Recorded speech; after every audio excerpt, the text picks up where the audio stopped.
Hi guys, this is Ranjit, and in this video we'll be doing the full review for this Nothing Gear Sticks TWS, and a pretty unique product. I have been on and off testing it for more than 2 weeks, so let's go over it, and this will be my full review, guys. So we'll go over all the pointers and I'll give you my rating, and is this worthwhile or not. I feel for a small certain segment of users, I feel this is a decent product, but for many of you, I feel at this price point you have far better products. But let's jump into this one, and it comes in this fancy box like this. You have to tear it, and comes in two portions. This is the ear sticks itself, and we have one more here. We have the nothing but just a USB Type-C cable and some manuals. There are no extra earbuds or anything, because one thing I just want to make very clear is that these are actually very different. If you recall, most of the TWS that we get in the market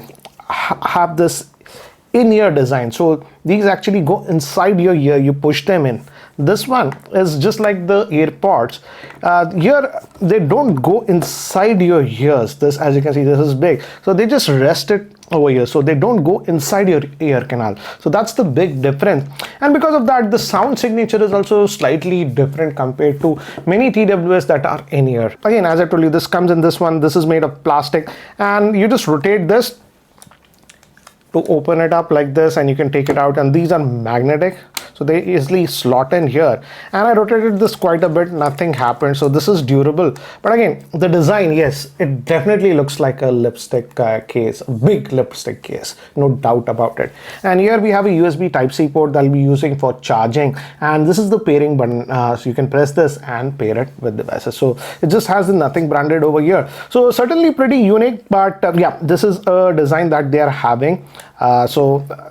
This is the earbud, and if we compare it with the Nothing ear ones, if you recall, those were in ear and they had taps and gestures to move around. Here they have changed it. Instead of what is just taps and all those things, you have to actually pinch, press it actually to move to the next track, previous track, etc. To adjust the volume, you hold this one for while. You can customize all that with the apps. So that's what it is, physical overview. So let's move to the build quality and looks. Again, looks subjective. Either you'll love it because of this unique design, or you'll hate it. So build quality is good. I didn't find any issues with the build quality. The only thing I noticed is that as it's circular in shape, it just rolls off very easily. It fell from my desk twice already. So one thing you have to be, and again, as this is plastic, eventually, yes, this will get scratched up like crazy. So that is something. Yes, it looks cool now, but after a year or so, this will be definitely scratched. So that is something you have to note. Now moving to the Bluetooth range, here I would say this is an improvement compared to the Nothing ear ones.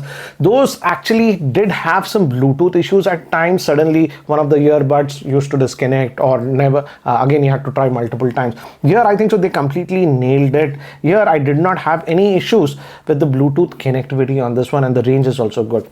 They have actually changed the antennas. They said that they have moved the location of that. So in terms of Bluetooth range and connectivity, I tested with two devices, the Pixel 7 Pro and the Motorola Edge 30 Ultra, and I did not have any Bluetooth issues with both of them, and the range is pretty decent. So that way I feel they improved the Bluetooth compared to the original Nothing earbuds. Okay, now moving to the lag while watching video. I did not notice any significant lag while watching videos and something, but again, if you're doing extensive gaming, hardcore gaming, micro lag you will notice. That's the case with any TWS. Okay, now moving to apps and button customization. Okay, let's look at the app, because here we have a new app. This Nothing X. This is the new app, and it shows you basically the battery life. And again, it's a very basic app. You have controls over here, and as I've told you, you can customize what you want. Double tap left with the left, what you can do with the right, what you can do. All those things are possible. You can customize like this what you want, and so that customization is there, and it works easily. Once you get used to it, it's actually a lot easier. You just pinch it once, twice, or thrice to do the actions. So you can customize that. Those options are available. But when you come to equalizer, Again, this is pretty limited, and by default it was at bass boost, and I think so I'm getting the best sound signature actually surprisingly in this more bass option. I did try balanced also, but that was lacking the bass quite a bit. And you can also customize it. You have a custom tab over here. You can just move the mids, treble like this. But again, I wish here they gave a proper 5-band or a 7-band equalizer. That would have been better instead of this. So I'm just leaving it on more bass because here I felt it was better. And the balanced, I liked it. It had slight more sparkle, but the bass was a little bit low to my liking. So I'm just keeping it here on the more bass. So equalizer is there, but I don't know why for custom they could have just given a 7-band equalizer or something like that. So a pretty basic app, and yes, it also does the firmware updates via this. It already got a firmware update and I had actually applied that. So the apps buttons customization is good, but the app, I would say it's pretty basic. If you look at the competition, if you look at Samsung, Sony and others, their app does offer a lot of options. In fact, this doesn't even support LDAC or something like that. So yes, apps button customization good, but again, I'll give it 7 on 10 considering what it is. Okay, now moving to one important thing, that is comfort. And here again, nothing has nailed this. Again, this design doesn't hurt your ears. It just rests over your ears like this, and it's actually pretty light, so extremely comfortable. I would say you can wear it for hours and hours together and you will not notice it. So in terms of comfort, nothing has nailed it. I know some people, for example my wife, simply does not like the in-ear buds because they go inside your ear, and for her after about 45-50 minutes, even the most comfortable, she says it irritates them. So for those kind of people, these are very good, and this is super comfortable. So in that area, they have actually nailed it. It just rests over your ears, so it's not giving any pressure or anything. But again, there are some downsides also because of this design. I'll talk about that in the sound section. But in terms of comfort, brilliant. This is 10 on 10. You can wear it for hours and hours together and you won't feel, and it's so light that you don't feel after some time that you're wearing or something like that. And because it doesn't, what do you say, deeply in your ear canal, also you can have conversation with people and stuff like that without removing that, and that's okay again. Active noise cancellation, no, nothing, not applicable. This is the sad part. Because of this design, you don't have any advanced functions like noise cancellation, hear through or anything. Just does not have any of those advanced functions. Okay, now moving to microphone quality. Here I was happy with this one, and I think so nothing has improved the microphone quality on this one. I did take quite a bit of calls with this one and the calls were good. So the microphone quality is good, but again, if we take the calls in very noisy situation, yes, it will pick up a little bit of noise. So I would say for most of you, I would say if you take calls on this, you will be happy. And again, you can take calls, long calls also, because they're so light, you hardly notice there. But again, I would rate it about 9 on 10 on microphone quality. Volume adjustment, as I've told you, is easy. You just hold the right one, pinch it for a couple of seconds, it increases the volume. The left one, you pinch it for a couple of seconds, it lowers the volume. So again, that is also there. Battery life has been very good. In fact, this is much better than most of the TWS's in terms of battery life. Again, you should expect that because it does not have any advanced features like ANC or hear through or pass through and all those things that consumes a lot more battery. So battery life is good. Easily about 6-7 hours easily, I would say you can get it, and you just put it back, it charges. In fact, in the past 2 weeks I had to charge it just once. So battery life is good. Now let's move to the most important part, I feel, that is sound and the quality of music. Here I would say I had mixed experience. Again guys, that the nature of this one is that these are not in-ear, so they are just resting on your ears, so they don't provide a very good seal to your ears. And because of that, they're very comfortable. But the con is that though the driver that they have put is a custom driver, nothing says, and it's actually a pretty good quality one. But again, because it's not inside your ears, there is sound leakage from this one.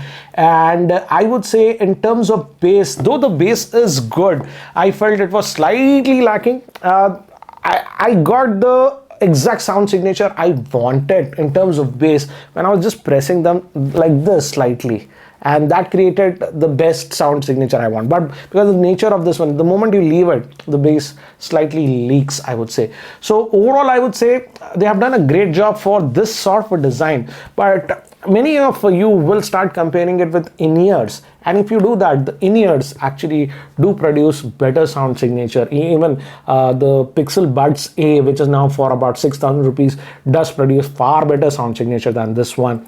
And again, at this price point, this is nothing but for about 8,500. You can get the Samsung Buds 2.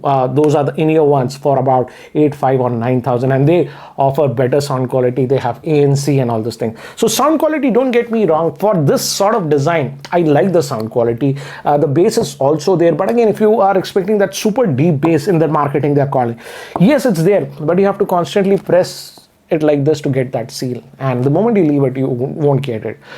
So the bass is there, it's good, but I would say many of you would expect slightly even more, even with the EQ I played.